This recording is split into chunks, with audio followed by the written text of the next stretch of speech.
Welcome to my Asshole Podcast. Let's get into it.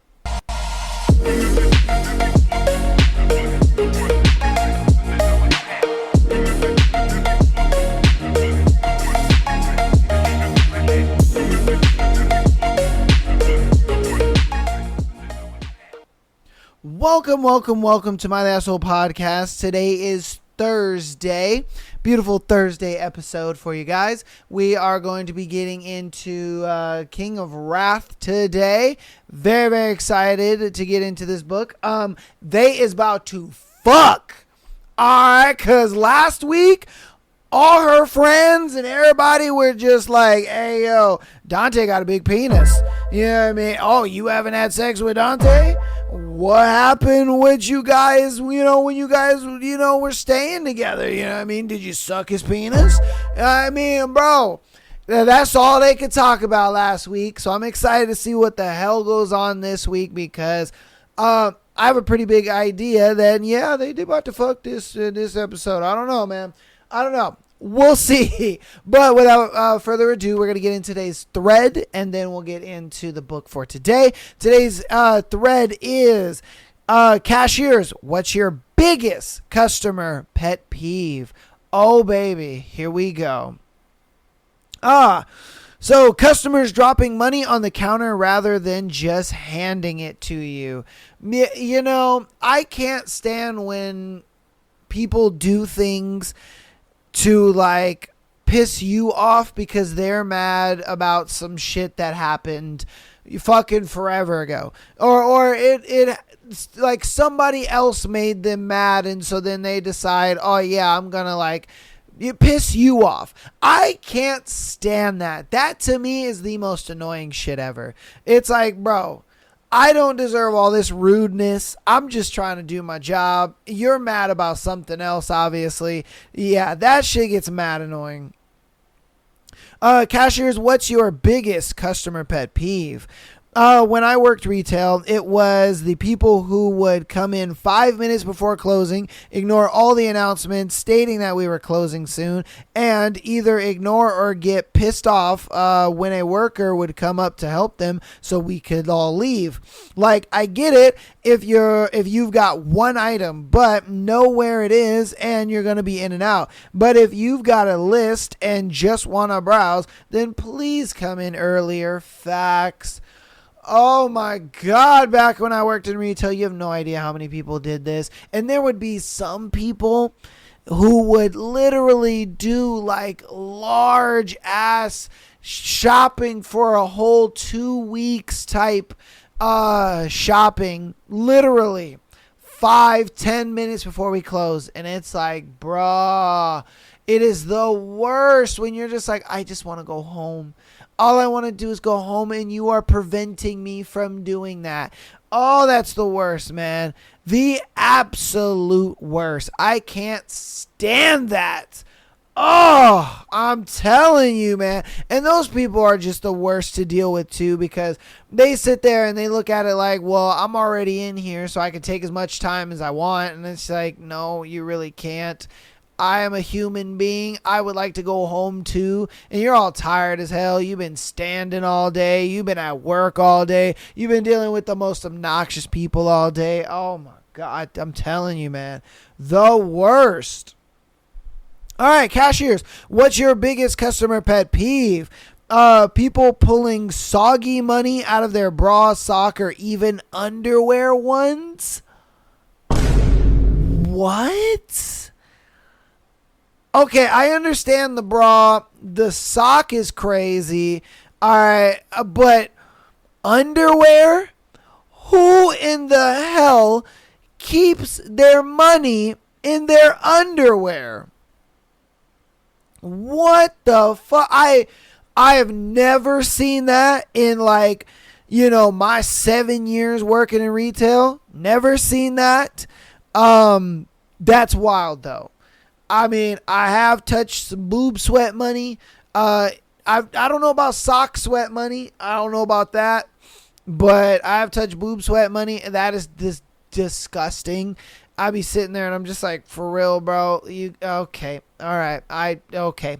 I don't want to deal with this. I just want you out of here as fast as possible because that shit's annoying. Oh my goodness. All right, cashiers, what is your biggest customer pet peeve? When I worked retail, it was a customer bringing up an item without a tag and saying, "So it must be free then." Oh my God.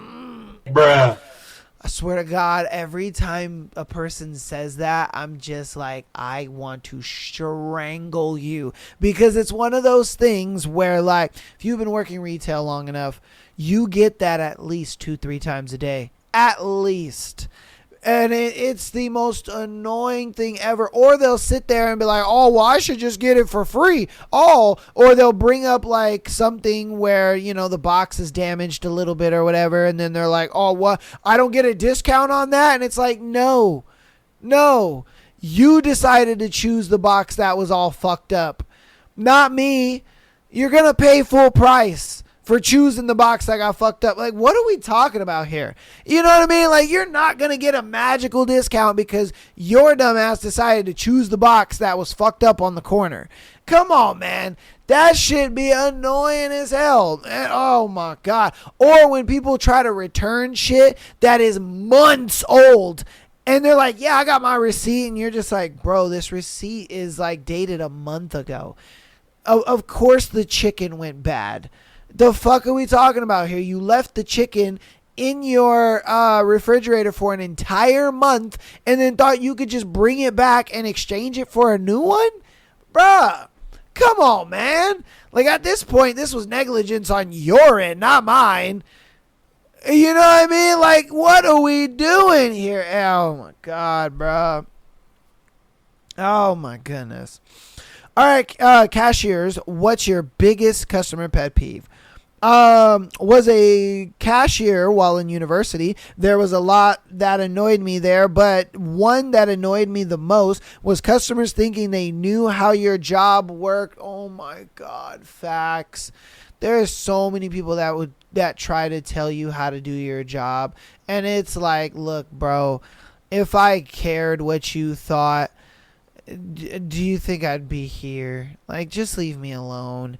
It's, oh my God. They would sit there, "Do you even know how to do your job?" No, clearly I don't, Clarence.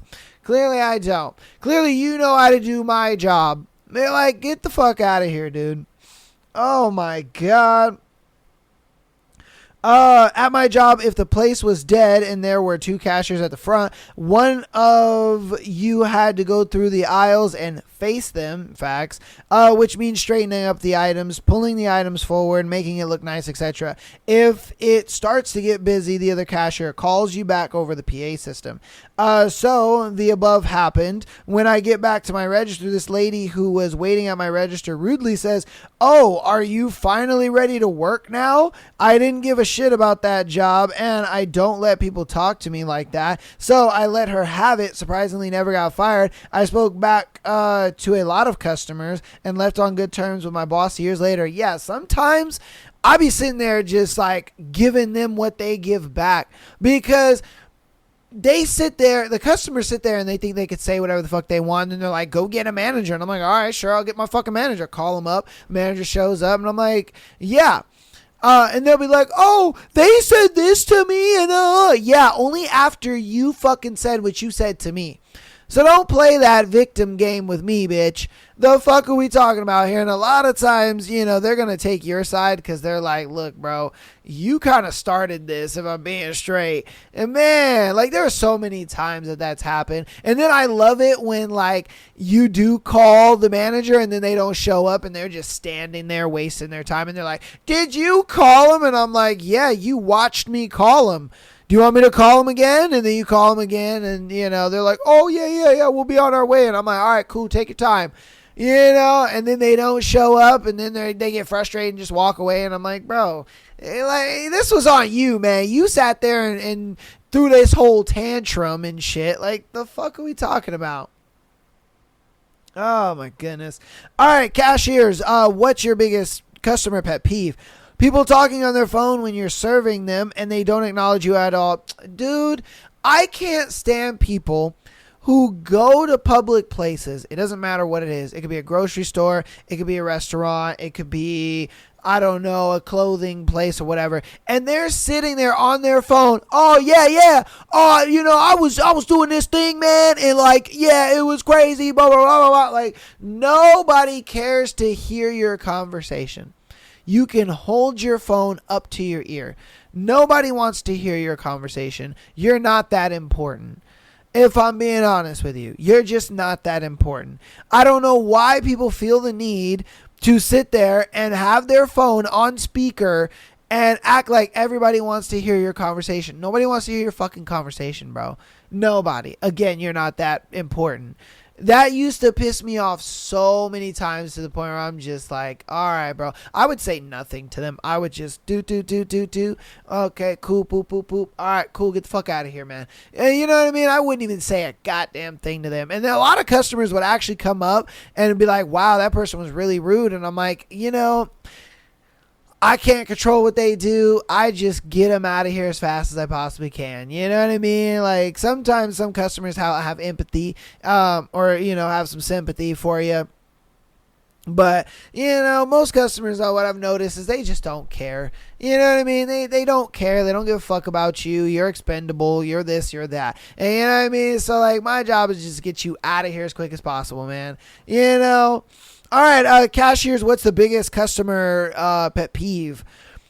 This is from back when people mainly used cash, but people that lick their fingers before they count out money should go straight to jail. Nothing I loved more than handling strangers' spit all day.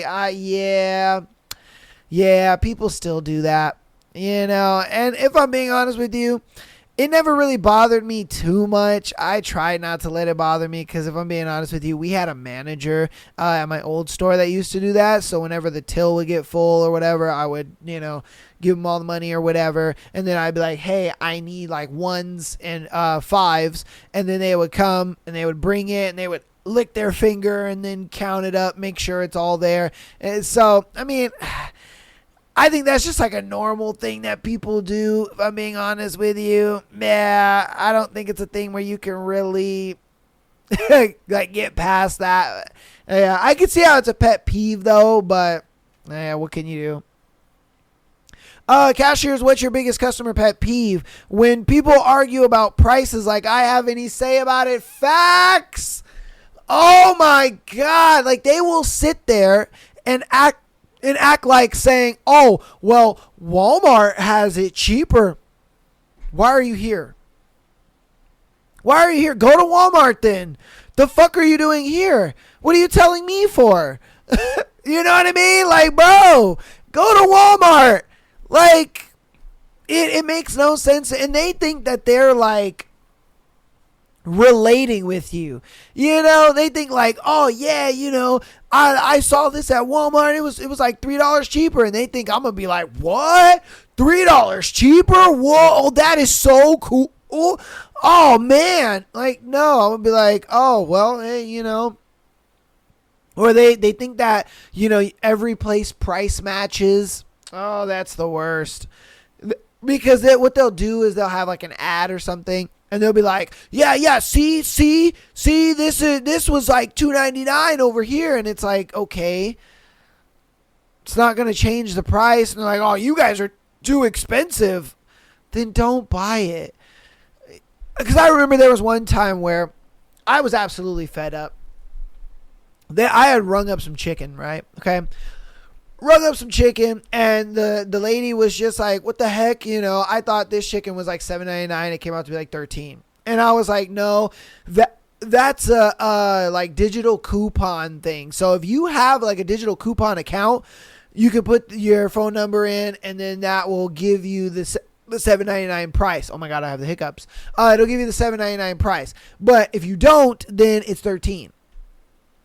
And she's like, oh, okay, well, you can't just give me the discount. I'm like, no, I can't just give you the discount. You have to have the digital coupon. If you don't have the digital coupon, well, guess what? You're paying $13.99. You're not paying $7. Like, what are you not getting here? And they're like, oh, you can't just do it? Why can't you just do it? You should be able to just put the little thing in and do it. I'm like, that's not how it works. I don't do the discounts. The digital coupon thing does the coupons. I don't do it. You know what I mean? Like, bro, they will sit there and argue you tooth and nail thinking that you can do shit for them. And it's like, no, I can't do it for you. And I'm not going to do it for you.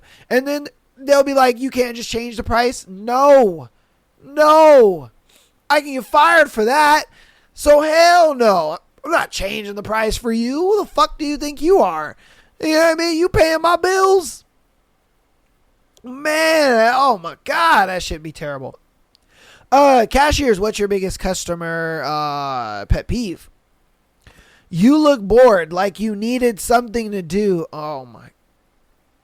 I hated that so much. Like when it would be slow and I kind of just be chilling, doing nothing, and then they would just be like, "Oh, you look bored," thinking I'm gonna laugh at that. And I'm just like, "How are you today?" And I'm just like, I already know you gonna be annoying.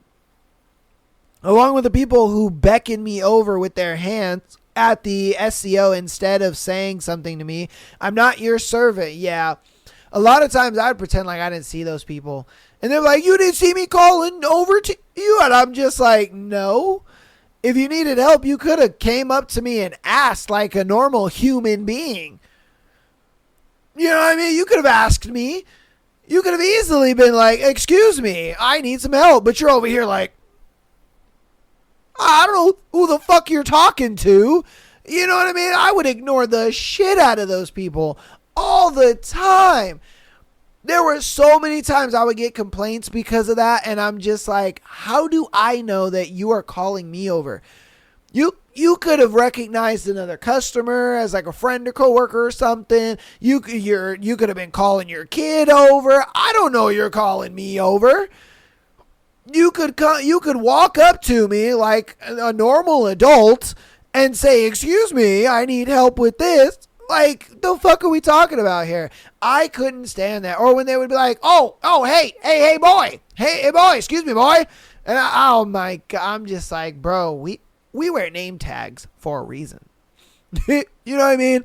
And even if you don't want to use my name, you can at least say, hey, excuse me.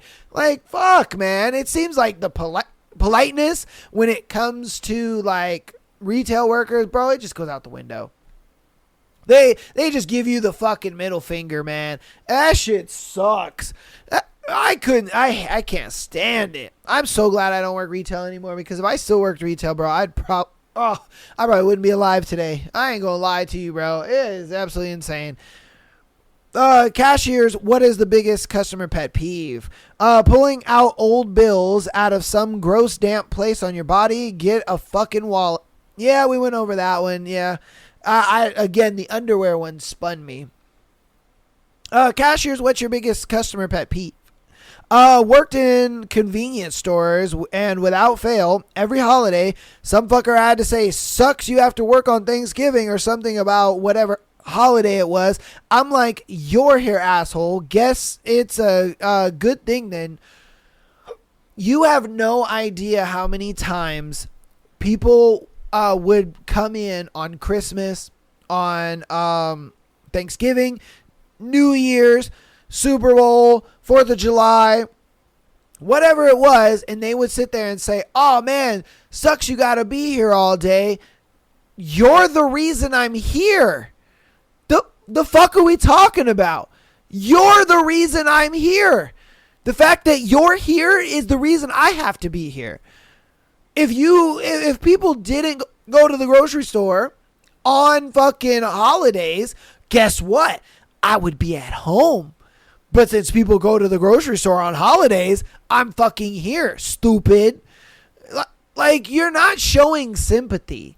You're not. That doesn't make me feel better. If anything, it just makes me more annoyed. You know what I mean? It's like, I couldn't stand that. So I'm like, bro, I get it. Your intent is good, and that's why I would never get mad. I would just play along and be like, yeah, I know, it kind of sucks. It is what it is. I'm off at this time at least. I try to make some light out of it, but in my head, I'm just like, bitch, You're the reason I'm here. Yeah, hella facts. Cashiers, what's your biggest customer pet peeve? People buying scratch offs. Oh, what number is 8 on? What number is 17 on? Do any of them have a white line? Yeah, how about you fuck off? You come in here every day, blow too much money on these things, and you never come out ahead. I think it's pretty clear that your system is not working. Bro, so many old people would come in every single day, right? And they would come in the morning too.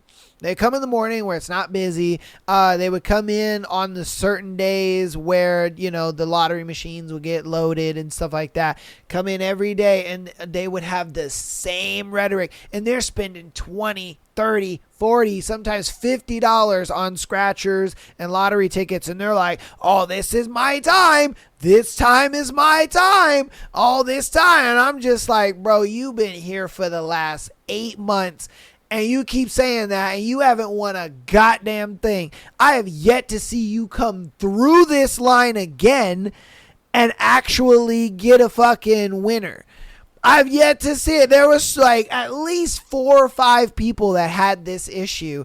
And I was like, bro, at some point, it just ain't worth spending all the money. I ain't gonna lie to you. And, they try to spin it off like, oh, if you don't play, you don't win. Oh, and I get that. But there comes a point when it's like, look, man, you ain't really winning anything anytime soon. So maybe save that money and go do something else with it. You know what I mean? But I get it. It was only old people. It was only ever old people. I would see, 30-year-old people, 20-year-old people, they play every once in a while here and there, scratcher. Oh, I got it for my birthday and I won $2 or some shit, But it was always the old people that would come in and they would just be like, oh, it's my time. Oh, this is my time. Oh, it's going to happen this time. And I'm just like, yeah, sure it is. Good luck. I mean, I would sit there skeptical as a motherfucker. Oh, my God. We're going to do 2 more, and then we'll hop into announcements, and then we'll get into our book. Cashiers, what's your biggest customer pet peeve? Anyone saying it's free when something doesn't scan. Anyone attempting to haggle the price of an item down while I am ringing them up. Yep, we went over that one. Oh, absolutely terrible and very annoying. Please stop doing that. Cashiers, what's your biggest customer pet peeve? Always felt bad for the folks in line who had to wait for the lady in front to write a personal check. Of course, the checkbook stayed buried in a secret purse compartment all the way until the end of the transaction. Thank God we don't do checks anymore. Thank God we don't do cashier's checks anymore. Oh my goodness, because even when I would go, I would be doing my grocery shopping and stuff like that, getting stuck behind those people are the worst. Hot take, low key, I can't stand WIC. WIC people are the worst, bro. Oh, because they're always getting shit that's not on their WIC ticket, and then the cashier has to be like, oh, this is not on the WIC item. Do you want to change it out? And then they got to go change it out. And then they got to come back, and then they're like, this is the item, and they're like, oh, but I always get that item. Why do I have to get this item? Because this is on your WIC ticket. Like, the fuck? Doing WIC was the worst. Oh, my God.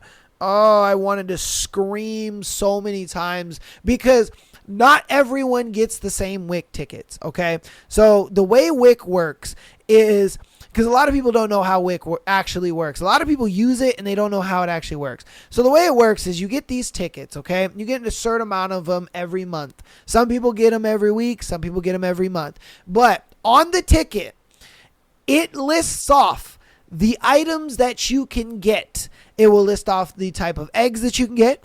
It will list off the types of cheese you can get, the type of milk you can get, the type of cereal you can get, and the type of bread that you can get. It will list off at least 3 different items in those categories that you can buy. Sometimes it would say that you can't get the 12 thing of eggs. You can only get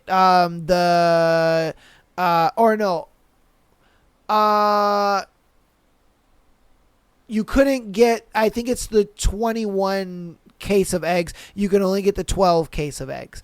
And then sometimes it would say you can't get certain brands of cheese. And then sometimes it would say you can't get certain brands of milk. Sometimes you can only get 2%. And then sometimes you can only get whole milk. But people would always grab the wrong shit. They looked at it like, okay, I can get cheese. And they'll just grab a random cheese. And I'm like, this is not the right cheese. And then I would go through and I'd be like, this is not the right milk. And it would take so long because people, and then the thing is, the people who have multiple tickets, they would cash in multiple tickets. So they're getting multiple wrong items. So I'm looking down the belt and I'm like, bro, you got 3 of the wrong cheese. You got 2 of the wrong milks. These cereals aren't even WIC approved. What the fuck is this? Like, what are you doing? And we would sit there. I remember one time we sat there for 2 hours.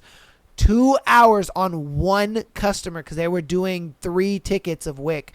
And they kept getting the wrong items. And then we'd bring the actual items. And they're like, oh, well, I don't like that bread. And I'm like, well, this is what's on your ticket. And they're like, well, we don't have a ticket that allows us to get that bread. And I'm like, okay, let me see the other ticket. And then I'm like, okay, this ticket will allow you to get this bread. But that means that bread over there still has to be exchanged. Like, bro, what the fuck are you talking about? Either way, you need to get this bread, bro, or else you're just not going to get a bread item. That's on you, man. Like, it was the worst, bro. And then some people, when you would get a WIC ticket, right? Sometimes they did have multiple uses on them. So what you would do is you would put it in a machine and it would stamp the WIC ticket. And so some people would give you a ticket and they had the 2 stamps and you're like, you can't use this. This is already, you've been used up. You can only use this ticket twice. It's already done. And I would show them the 2 stamps and they're like, oh, well, you can't just, accept it. No, I can't just accept it. What the fuck are we talking about? I'm not going to accept a ticket that has already been used to the amount of times it's supposed to be used. Even if I put the ticket in, it's going to say invalid ticket, or it's going to say no more uses, or it's not, you know what I mean? The system is not going to take the ticket. And you just can't explain that to them. They're just like, oh, but, I always use this ticket multiple times. I get that. But you've already used it the amount of times it's supposed to be used. I'm telling you, WIC is the worst, bro. WIC is the absolute worst. I ain't gonna lie to you. But that's gonna be that thread, man. Hope you guys enjoyed that thread. Again, if you are a retail worker and you have some shit that just be on your nerves, definitely put it down in the comments. Get a part of the conversation, all right? Oh, because I really... I try my best to be like the golden customer when it comes to customer service, whether it's at a grocery store, waiters and waitresses, just people at the counter. Like, I try to be the best because I know how it is to be on the other side and just dealing with the most like horrible people ever. Even when things don't go my way or like, it's inconvenient. A lot of times I'm just like, you know what? Like, I went to Jack in the Box a couple days ago and I got, a burger and fries, and it was early in the morning. So they gave me a hash brown instead of fries. I was like, I'm not about to hassle them. You know what I mean? It is what it is. It's early as fuck in the morning. You know what I mean? They made an honest mistake. It is what it is. Like, I try not to make big deals out of things because at the end of the day, these people aren't doing this maliciously. They're just trying to do their jobs. You know what I mean? They're just trying to get through the day just like everybody else, man. You know what I mean? And being that customer is just ridiculous. We're grown ass adults whining and crying like a little baby ain't gonna change nothing. It's crazy to me to see like grown ass adults whining and crying like a child. It's insanity to me. All right, we're going to hop into announcements and get right on into our lovely book. So, patreon.com/MyLasso podcast. Get an exclusive episode every single Friday, as well as being able to send in your scenario to be featured on the Tuesday and Sunday show. All right. If you are part of the 7-day free trial, or if you are a full paid member, then you can partake in listening to all 110 plus episodes on Patreon. You can listen to them on Spotify. I do have a link down in the description for that link to take you to the Spotify, so you can listen to all the episodes there. All right? And Yeah, cool. Audio listeners, thank you for all the support. Appreciate you guys so much. You guys have been showing some awesome support, and I do love that so much. If you can, keep downloading the episodes as well as rating us 5 stars on your preferred platform. That would help out a lot. If you've already done that, well, thank you. You're the GOAT. If you want to help out even more, go ahead and follow us on Instagram, TikTok, as well as YouTube, okay? Subscribing to us on YouTube. All that is free. It helps out a lot, and I appreciate it. You know what I mean? I appreciate it. Love you guys so much. If you guys are into live streams and you want to talk to your boy live and goof off and hang out with him, with your boy, I stream every Friday, Sunday, and Monday, all right? Every Friday, Sunday, Monday at 5 p.m. PST. And go ahead and convert that to, your time wherever you are. So Friday, Sunday, and Monday, 5 p.m. PST. And we stream on YouTube, Twitch, Kick, and TikTok. All right. I stream everywhere. I try to keep it, very friendly for you guys. So that way, no matter what you like to, consume your content on, I got you. I'm there live streaming, doing the dang thing. All right. So without further ado, let's get on into our book. We got King of Wrath. I'm excited to see what happens between our girl and our boy Dante. So let's get on into it.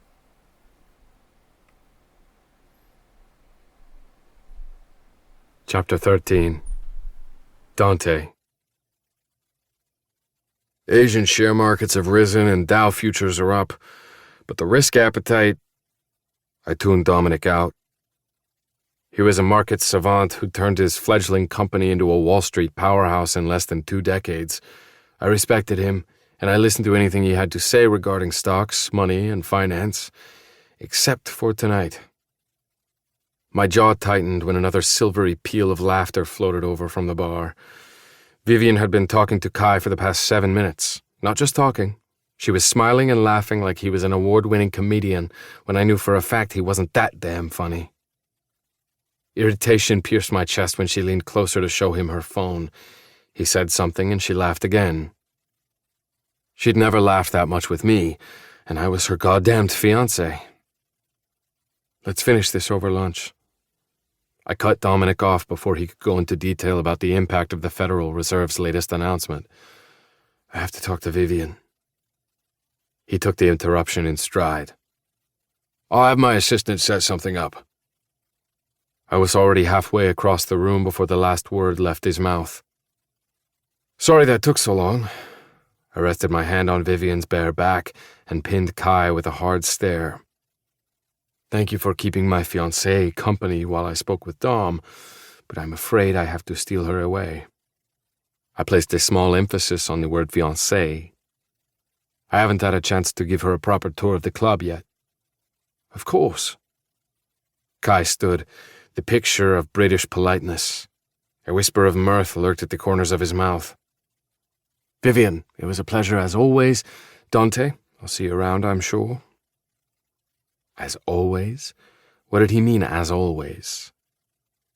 Next time you want to mark your territory, you might as well urinate in a circle around me. Vivian said after Kai left. It'll be more subtle. I was not marking my territory. The idea was absurd. I wasn't a fucking dog. I was saving you from Kai. Be careful around him. He's not as gentlemanly as he appears. Compared to you, who bulldozed into the middle of our conversation like a bull in a china shop? Subtlety is overrated. For you? Definitely.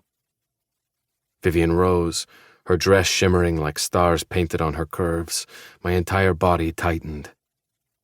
That fucking dress. The sight of her appearing in the foyer, all red lips, smooth skin, and nude lace, was forever ingrained in my memory, and I hated her for it. I believe you offered a tour of the club. She raised one elegant dark brow.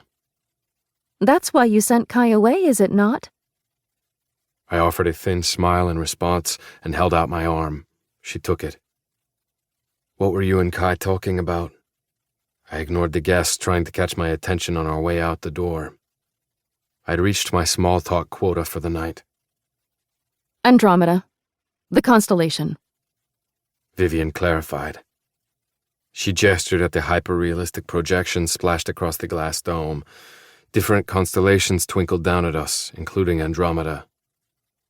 The projection was scientifically inaccurate, since many of the constellations depicted wouldn't appear together in the same place, but fantasy trumped reality at Valhalla. Kai's a fan of Greek mythology, and our discussion about Andromeda the myth turned into one about astronomy. Kai pretends to like Greek mythology to pick up women, I said stiffly. I led her out of the ballroom and toward the main staircase. Don't be fooled. I didn't know if it was true, but it could be true. I wouldn't be doing my due diligence if I didn't share the possibility with Vivian, would I? Good to know. Vivian looked like she was holding back a laugh. There's no bigger turn-on for a woman than the story of another woman being chained to a rock as a sacrifice. The echo of her sarcasm faded into silence as we took the stairs to the second floor. I pointed out the Parisian-style lounge, the billiards room, and the beauty room, but my attention was split between the tour and the woman beside me. I'd walked the halls of Valhalla countless times, but every interaction with Vivian was like our first. I noticed something new about her every day, the tiny beauty mark above her upper lip, the way she slid her pendant along its chain when she was uncomfortable, and the mildly crooked slant of her smile when she was genuinely amused. It was infuriating. I didn't want to notice these things about her, yet I inadvertently hoarded them the way dragons hoarded jewels. Our last stop of the night. I halted in front of a pair of huge wooden doors. They opened without a sound, but Vivian's sharp inhale was audible. Every chapter of the Valhalla Club possessed a unique element that set it apart. Cape Town was known for its wraparound aquarium, Tokyo for its 360-degree views from atop one of the city's highest buildings. New York had its helipad and secret underground tunnel system. But the library was the heart and soul of almost every branch. It was where deals were brokered, confidences shared, and alliances forged or broken. Tonight, for once, it was empty. Wow. Vivian's reverent whisper drifted through the still air as we stepped inside. I closed the doors behind us, cocooning us in hushed silence. Thousands of books stretched up and across 3 walls toward the cathedral ceiling like a leather-bound forest complete with rolling ladders and wooden handrails.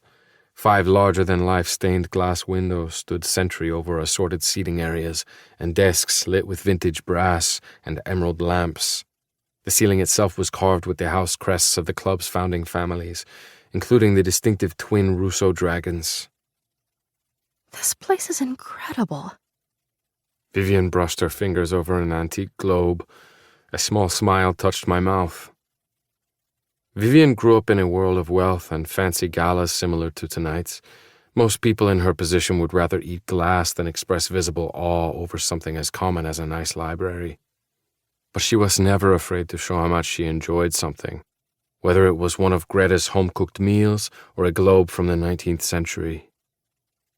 It was one of my favorite things about her, even though I shouldn't have a favorite anything about her. She was still the daughter of the enemy. But in that moment, I found it hard to care. There's an entire astronomy section on the second level. I leaned my shoulder against the wall and tucked a hand in my pocket, watching her examine an oil painting of Venice. Coincidentally, it's right next to the mythology section. Yes. She murmured, sounding distracted. Kai mentioned it. Annoyance flared, sudden and incomprehensible in my chest. Did he? What else did you talk about? Not this again. She dropped her hand from a bronze statuette of Athena and faced me, exasperation scrawled all over her features. We talked about normal things. Work, the weather, the news. Why are you so hung up on our conversation? I'm not hung up, I said. I'm simply curious as to what he said that was so funny. The last time I checked, neither work, the weather, nor the news is particularly hilarious. Vivian examined me for a moment before the soft glow of amusement filled her eyes. Dante Russo. Are you jealous? A soft growl rumbled through my chest. That's the most ridiculous thing I've ever heard. Maybe. She tilted her head, her hair fanning over her shoulders in a cloud of raven silk. I wouldn't blame you if you were. Nothing is going on between me and Kai, but he's quite handsome. And that accent. There's something about a British accent that just does it for me. I blame it on... Vivian faltered when I pushed off the wall and walked toward her, my steps slow and methodical. my obsession with... She inched back, the teasing glint in her eyes replaced with equal parts trepidation and anticipation. Pride and Prejudice when I was younger. She finished breathlessly. Her back hit one of the bookshelves. I stopped a hair's breadth away from her, so close the beads of her dress grazed the front of my suit. Are you baiting me, mia cara? A dangerous edge ran beneath the soft inquiry. I hated the sound of Kai's name on her tongue. I hated the way she laughed so easily in his presence, and I hated how much I cared about either of those things. Vivian's throat rippled with a swallow. Simply making an observation. The library's hushed silence buckled beneath the weight of the gathering tension. It hissed and sparked like crackles of electricity, barreling down my spine and lighting up my blood. I tucked a stray strand of hair behind her ear, the movement gentle, almost tender before my hand skimmed down the side of her neck and curled around the back. You forget. I pressed my fingers against her nape, forcing her to look up at me. You're my fiancé, not Kai's, not anyone else's. I don't give a fuck how handsome they are or what type of accent they have. You're mine, and no one. I dipped my head, my lips brushing hers with each word. Touch is what's mine. Vivian's breathing shallowed, but a hint of fire returned to her voice when she spoke again. I'm not yours. Our engagement is, as you've told me many times, just business. Or are you the one who's forgotten? I haven't forgotten anything. I grazed my knuckles up her bare thigh, inch by inch, until I hit the hem of her dress. Her body drew taut, its heat a wild temptation that sank into my bones and urged me to close the remaining infinitesimal space between us, to crush my mouth to hers and smear her perfect lipstick so thoroughly no one would doubt for a fucking second who she belonged to. If you want me to stop, just say the word. I pushed my leg between her knees, nudging them apart. Vivian opened her mouth, then closed it when my thumb traced a small circle over her soft skin. The flush on her cheeks spread to her neck and chest. Say it. I trailed my fingers up her inner thigh in a lazy caress. My cock strained against my zipper, begging for attention, but I ignored it. You can't, can you? I mocked. Her teeth sank into her bottom lip. Lust and defiance battled for dominance in her eyes. You're an asshole. My fingers brushed against drenched silk. She grasped my shoulders, her nails digging into my back when I slid her underwear aside and rubbed my thumb over her swollen clit. Her body jerked. Small trembles ran through her as her teeth dug deeper into her lip. I'm an asshole, yet you're dripping all over my hand. I kept my thumb on her clit while I slipped a finger inside her. What does that say about you? I slid a second finger inside, filling her, stretching her, stroking and curling until I hit her most sensitive spot. The trembles gave way to a full-body shudder. Sweat beaded on her forehead, but she remained stubbornly silent. Answer me. Command hardened my voice into steel. Vivian shook her head. If you won't say it, I will. I slowly withdrew both fingers, then thrust them inside her again. It says you're mine. Puoi negarlo quanto vuoi, ma è la verità. You don't even like me. She panted. Like has nothing to do with this. I pressed the heel of my palm against her clit until a gasping moan broke free. She bucked against my hand, forcing me deeper. That's it. My velvety murmur glided between us. Give in to it, sweetheart. Let me feel you come all over my hand.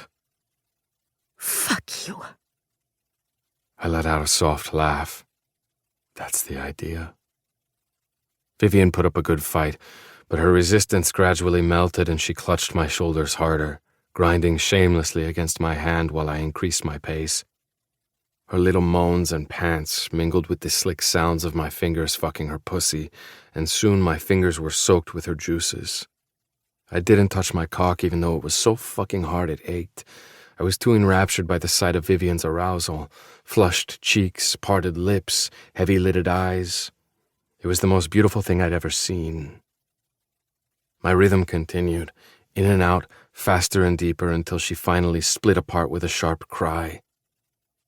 I kept my fingers inside her and pressed my thumb against her clit again, letting her ride out the waves of her orgasm until her trembles subsided.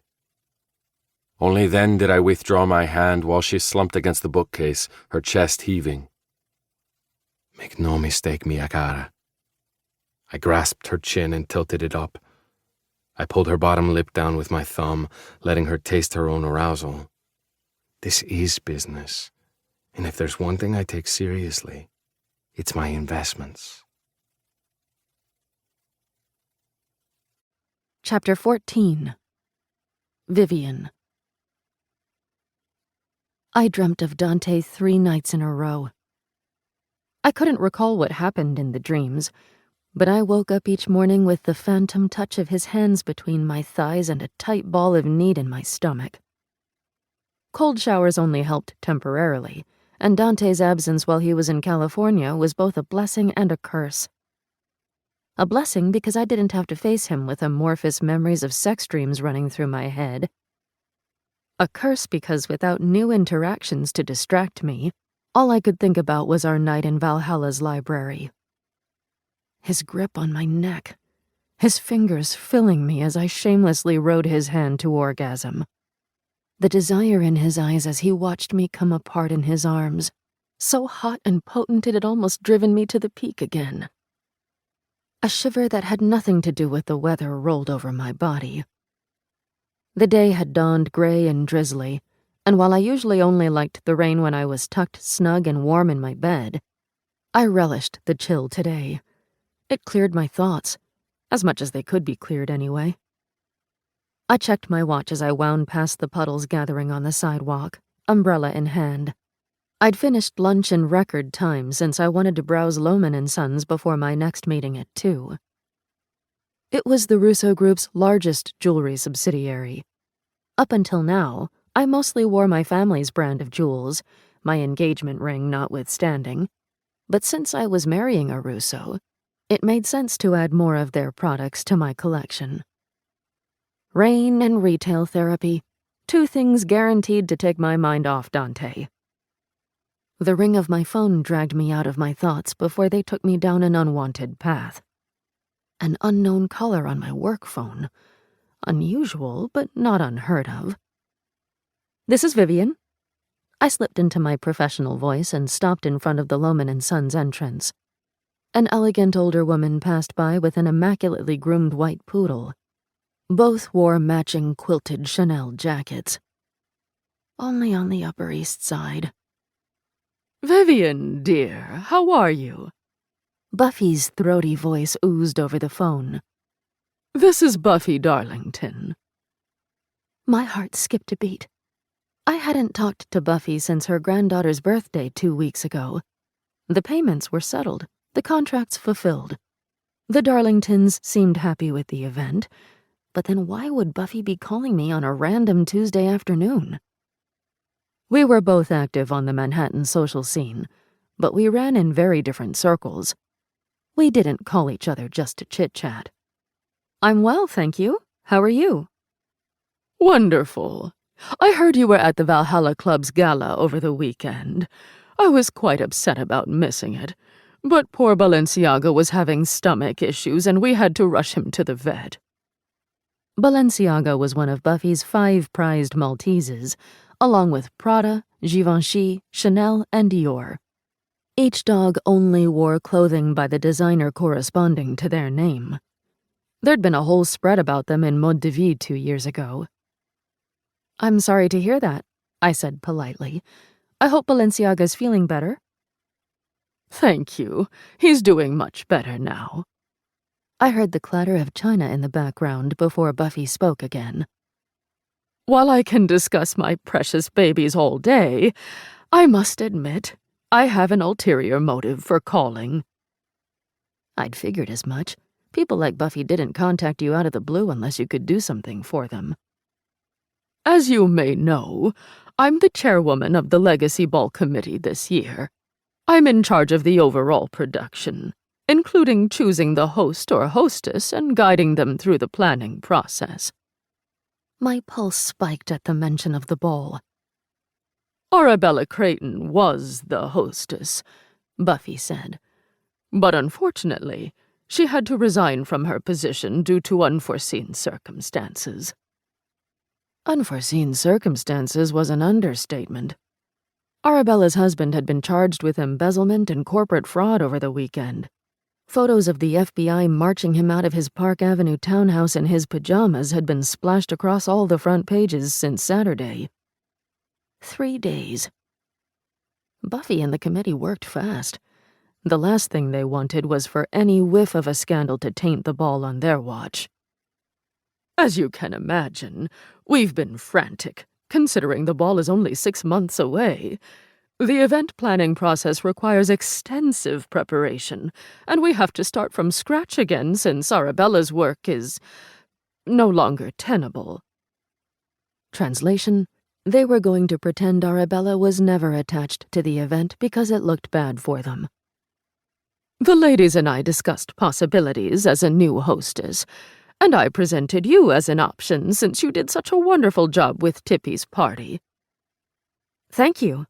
My pulse was in overdrive now. I didn't want to get my hopes up, but hosting the Legacy Ball would be a game changer.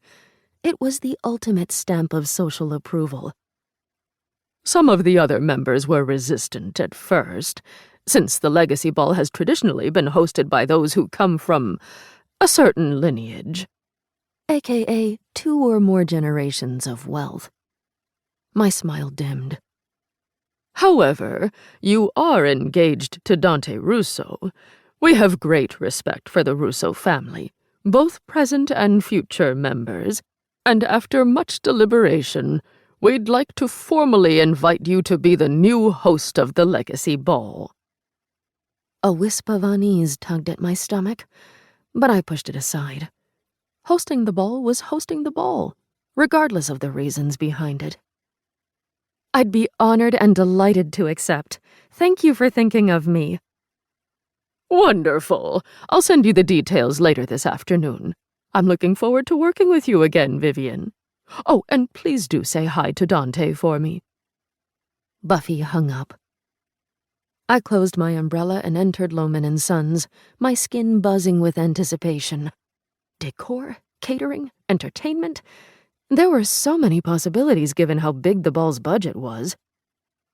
I'd planned on taking my 2 o'clock call at home, but I should head back to the office. "Vivian?" Surprise crept through me at the familiar brown eyes staring at me from behind the counter. "Luca? What are you—" My question tapered off when a piece of an earlier conversation with Dante rose to the forefront of my mind. What does he do now? Salesman. Of course. It made sense Luca was working at one of the Russo Group's subsidiary stores, but it was still a shock to see him working at the very shop I dropped in on. "Working hard." A hint of dryness surfaced before it smoothed into a generic sales smile. "How can I help you?" It felt odd being waited on by my future brother-in-law, but I didn't want to make it weird by treating him differently. "I'm looking for 2 new pieces," I said. "A statement piece and something versatile I can wear every day." For the next 45 minutes, Luca walked me through the store's finest offerings. He was actually an excellent salesperson, knowledgeable about the products and persuasive without being pushy. This is one of our newest pieces. He retrieved a dazzling ruby and diamond dragon bracelet from the display case. It consists of 40 round and pear-shaped rubies weighing approximately 4.5 carats and 30 marquise, round and pear-shaped diamonds weighing approximately 4 carats. It's part of our exclusive collection, which means there are only 10 in existence. Queen Bridget of Eldora owns the sapphire version. My breath caught. I'd grown up around jewels my entire life, and I recognized a standout piece when I saw it. The rubies were a pure, vibrant red, with no orange or purple overtones, and the bracelet's overall craftsmanship was exquisite. "I'll take it." Luca's smile warmed a fraction of a degree. Excellent. The cost of the bracelet and the discreet emerald earrings I'd chosen as an everyday piece totaled $200,500. I handed over my black Amex. "You should come over for dinner soon," I said as Luca processed the payment. "Dante and I would love to see you." A long pause, followed by a vague I'll see you at Thanksgiving. frustration needled at me. I hadn't seen or talked to Luca since the engagement party. I couldn't shake the sense he disliked me for some reason, and his cool reply confirmed it. "Have I offended you in some way?" I had half an hour before my meeting and no time to beat around the bush. "I get the sense you don't like me very much." Luca slid the sales receipt across the counter. I signed it and waited for an answer. His work wasn't the best place to have this conversation, but the rest of the customers had left, and the other staff members were out of earshot. This was the best chance I had of getting a straight answer. I'd bet my new jewels he would go out of his way to avoid me if we weren't forced to talk one-on-one. I don't dislike you, He finally said. but I'm protective of my brother. It's always been the two of us, even when our grandfather was alive. Luca's voice dropped. I know Dante. He never wanted marriage. Then one day out of the blue he announces he's engaged. It's not like him. A strange current ran beneath his words, like they were a mere cover for what he really wanted to say. It made sense, though, even if I was startled by how readily he'd answered. I'd expected him to deflect. And yes, I'm aware of the business side of the arrangement. He said. But your family gets much more out of the deal than ours, does it not? Heat crawled down the back of my neck. Everyone knew Dante was marrying down, but no one dared to say it to my face. Except for his brother. "I understand your concerns," I said calmly. If Luca was trying to get a rise out of me, he wouldn't succeed. "I'm not here to disrupt your relationship with Dante. He'll always be, first and foremost, your brother. But I'll also be your sister-in-law soon, and I hope we can at least establish a civil rapport, for both ours and Dante's sakes. We'll see each other plenty at family functions in the future, including Thanksgiving, and I would hate for animosity to ruin a good meal." Luca stared at me, his surprise tangible. After a long, drawn-out moment, his face softened into a small but somewhat genuine smile. Dante got lucky. He muttered. It could have been a lot worse. My brows pulled together at the odd response. Before I could question him on it, an explosion of noise yanked my attention to the entrance. My blood iced. 3 masked men stood by the door, 2 of them holding assault rifles and 1 holding a hammer and a duffel bag. 1 security guard lay unconscious on the floor next to them. The other faced down the barrel of a gun with his hands in the air. Everybody get on the fucking ground! One of the men waved his gun while his accomplice smashed the glass of the nearest display. Get down! Luca and the other 2 employees complied, their faces leached of color. Vivian! Luca hissed. Get down! I wanted to. Every instinct screamed at me to crawl into a corner and curl up until the danger was over, but my muscles refused to obey my brain's commands. I'd lived in New York for years, but I'd never experienced a mugging or assault. Sometimes I'd watch the news and wonder how I'd react if I were caught in such a situation. Now I knew. Not well. One second I was signing receipts and talking to Luca. The next, the sight of the masked men had pressed pause on the tape of my life, and all I could do was watch, numb, as the one who'd shouted instructions caught sight of me still standing. Anger lit his eyes. Fear ricocheted through my body as he stalked toward me, yet my feet remained rooted to the floor. No matter how hard I fought the creeping paralysis, I couldn't move. Everything felt surreal. The store, the robbers, me. It was like I'd floated out of my body and was watching the scene play out as an invisible third party. The masked man neared. Closer, closer, closer. My pulse reached deafening levels and drowned out everything except the heavy, ominous thud of his boots. I should be focused on how to escape my current situation, but time flipped back with every footfall. My first camping trip with my family, walking across the graduation stage at Columbia, meeting Dante. Life events, big and small, that had shaped me into who and where I was today. How many more of those did I have left? If any. Pressure squeezed the oxygen from my lungs. Get down! But I couldn't. Thud, thud, thud. He was here. The last thud finally kicked my fight or flight into high gear. My body jerked, a gasp of life in the face of death. But it was too late. The cold metal of a gun pressed against the underside of my chin. Did you not hear me the first time? The man's hot, wet breath fanned across my face. My stomach turned. I said get on the fucking floor, bitch! His dark eyes gleamed with malice. Some criminals were all bravado. They just wanted to snatch the goods and leave without actually killing anyone. But the man in front of me, he wouldn't hesitate to murder someone in cold blood. He looked like he was itching for it. The drumming of my heart reached a fever pitch.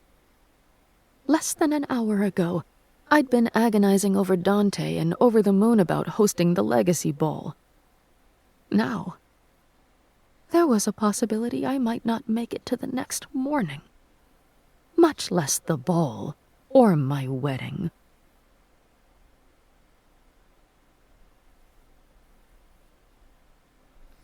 All right. Well, that has been today's episode. Hope you guys enjoyed. My goodness, is this book heating up? Oh, baby. We got a little mystery on our hands, a little kidnapping, a little, man, how's she going to get out of this one? We'll find out next week. I love you guys all. I will see you guys on Friday if you're on Patreon. If you come by the streams this weekend, or I'll see you on Tuesday of next week. All right. Love you guys all, and peace.